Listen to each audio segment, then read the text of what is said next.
Eigas Automoción patrocina esta locura de restauración porque son especialistas en Land Rover. Esta semana nos vamos a comprar un Land Rover Defender donante en un pueblecito de Lleida. Pero cuando lo vemos nos caemos de culo, literalmente, porque está peor que el nuestro. Sí, lo que he dicho, se pueden aprovechar menos piezas de él que mi última compra en Guadalajara. Así que no nos queda otra que comprar y comprar muchas y muchas piezas. También veremos cómo arreglamos, limpiamos y pintamos el chasis. Y al final del vídeo haremos el unboxing de todo lo comprado, así que no me alargo más con la presentación del episodio 3 y vamos al tema. Me llamo Marc y soy un enfermo de los coches.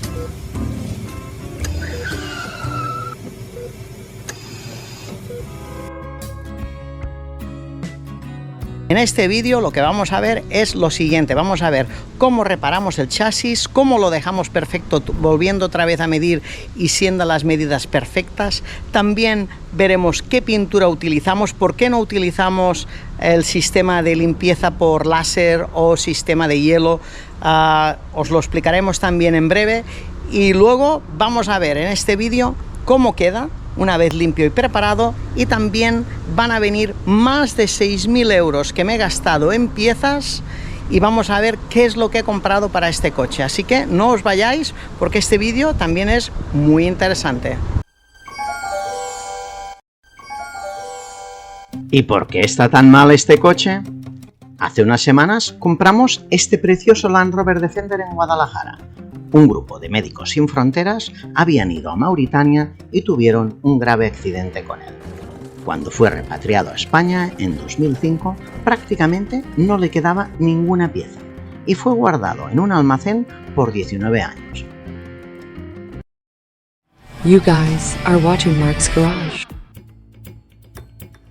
Limpiando el chasis, lo tenemos todo sucio. Tenemos aquí dos colaboradores, a Diego, un amigo de la familia, mi madre, que también está aquí dándole duro a la limpieza del chasis. ¿Qué os parece? Como podéis ver, está súper sucio de arena, pero una vez está la arena sacada, el coche, el chasis está no bien, sino espectacular. Está perfecto. Tiene un golpe aquí, ¿eh?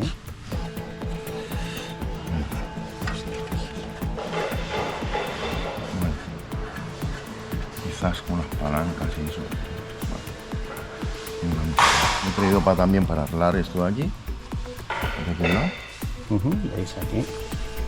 Tiene esto que está levantado.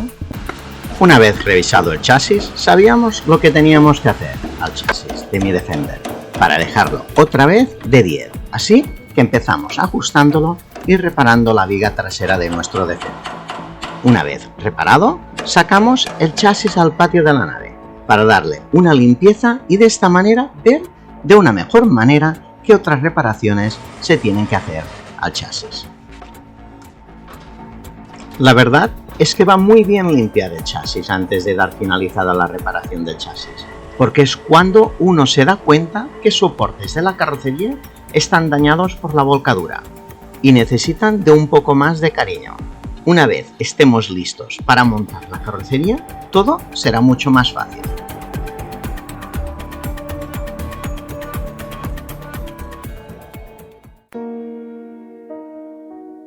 Ayer estuvimos trabajando en el chasis y ahora lo vamos a comprobar. Vamos a ver si está bien. Antes había un poquito de diferencia. Vamos a ver si Javier logró enderezar esa viguita, esa viga trasera. Vamos a verlo. 55. Y ahora haremos lo mismo en el otro lado.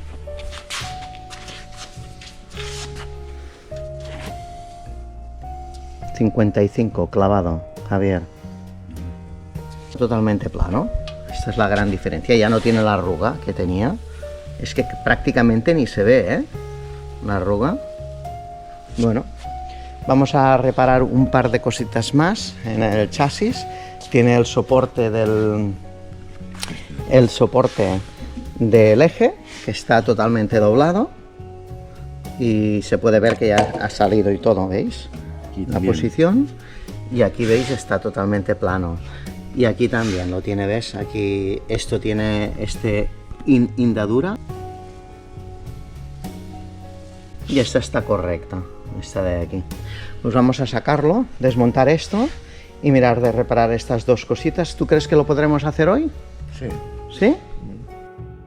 Lo que tenía que ser solo un día de trabajo se había convertido en 2 días. Pero es lo que tiene cuando te pones a restaurar un coche en estas condiciones. Siempre te saldrán sorpresas.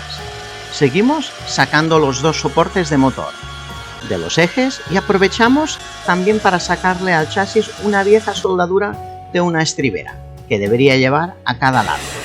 Miramos de sacarle toda la arena que pudiera tener dentro del chasis. Sacamos el polvo con aire y una lijadita suave a todo el chasis. Eso solo nos demoraría unas 8 horas más. Al final ya estábamos listos para pintarlo. Primero le daríamos una pasada con una pintura americana por 15 de lo mejor que hay para este tipo de tratamientos y restauración del automóvil. Una empresa fundada en 1920. Esta pintura, una vez se seca, parece que si fuera hecha de piedra. Dura no. Lo siguiente, una de las particularidades de esa pintura es que tapa todos los poros, para que nunca sufra de óxido. Si no entra el aire, el óxido no puede salir, y además le da un brillo precioso, muy parecido al galvanizado de fábrica. Una de las razones del por qué lo pintamos en gris y negro, o sea, bitono, es porque queríamos dejarle el look de galvanizado en la vigueta trasera. Una vez montada la carrocería, se verá así.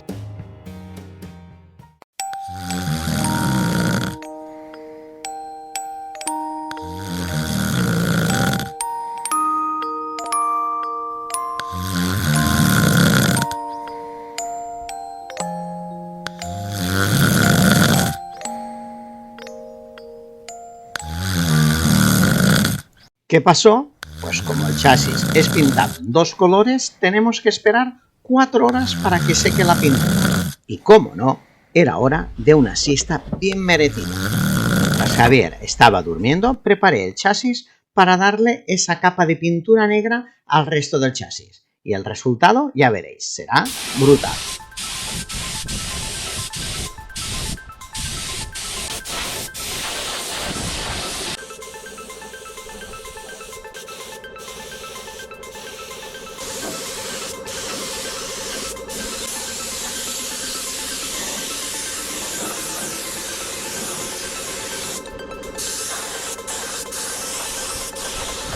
¿Y cómo quedó ese chasis?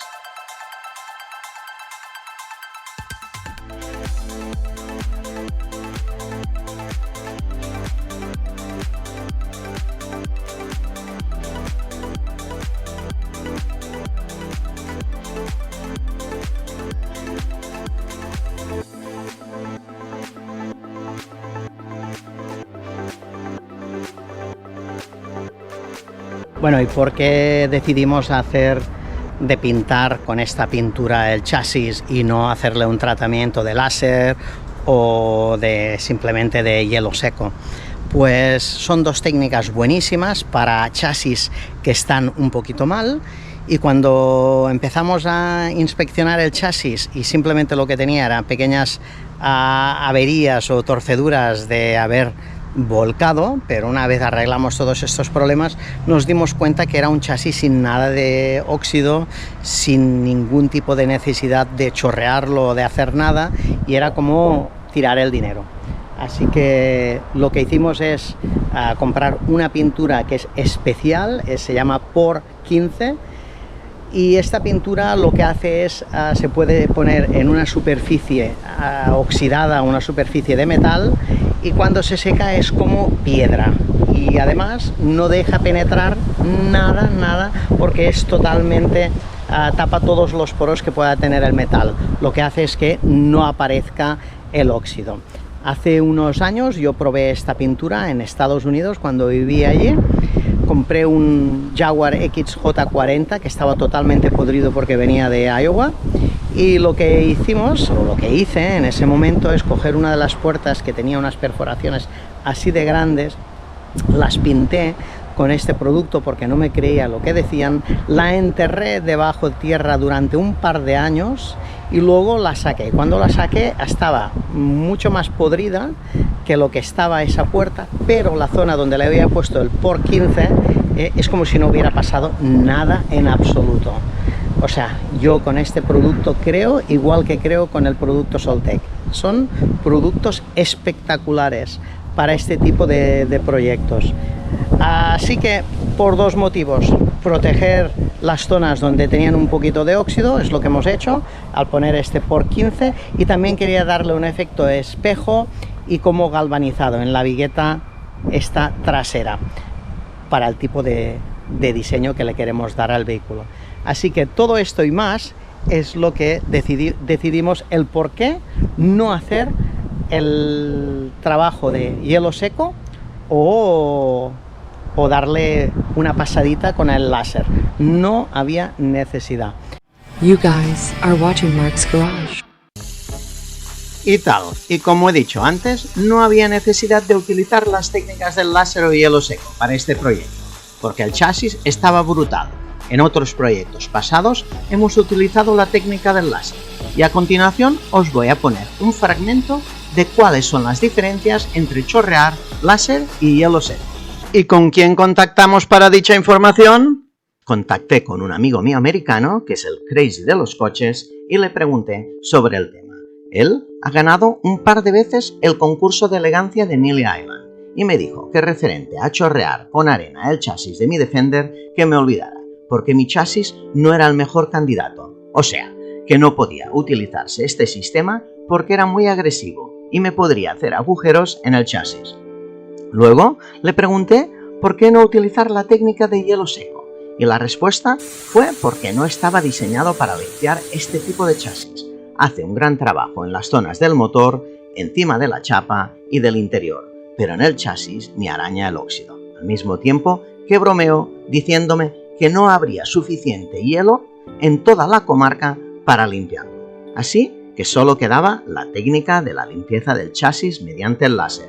Y sin duda alguna me comentó que en mi caso y en la mayoría de chasis con óxido es la más acertada porque es la menos agresiva para el tratamiento de superficies con óxido y la más cuidadosa con el material base.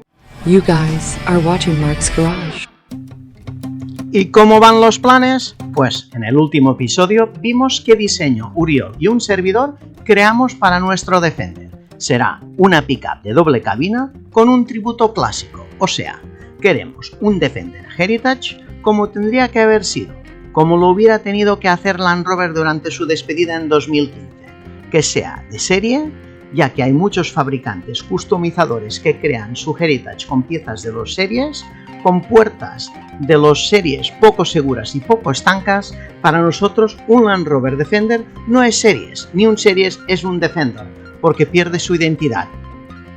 O sea, queremos darle un guiño a casi los 70 años de producción, siguiendo las normas que hemos visto entre series y series. La rejilla, por ejemplo, tiene que ser de hierro y no de plástico. No queremos muchos accesorios, pierde la esencia Defender de serie.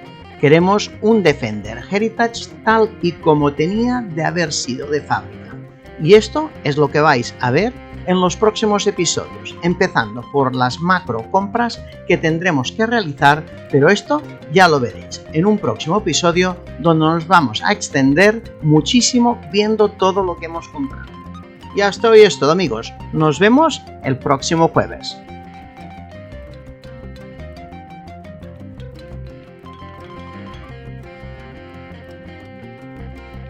Me llamo Mark y esto es Mark's Garage.